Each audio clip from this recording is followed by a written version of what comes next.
இது மாதிரி எங்கள் சொந்தக்காரர் கூட என்னை கொண்டு போய் காமிக்கல. பெரிய வசதியில் தான் பிறந்தேன். ஆனால் என்னை ஒதுக்குனாங்க ஐயா.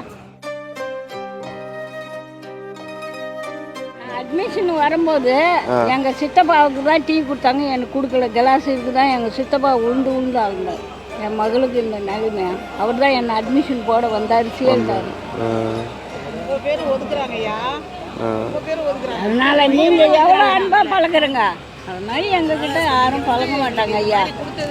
இப்போ அங்கே வரங்க பாரத படத்துக்கு, அங்கே வந்து எப்படி எங்ககிட்ட பழகுறங்க, இட்டானுங்க படம் காமிச்சுங்க, டீ பஜ்ஜி எங்களால் சாப்பிட வாங்கி கொடுத்தோம். அதாவது கொடான கோடி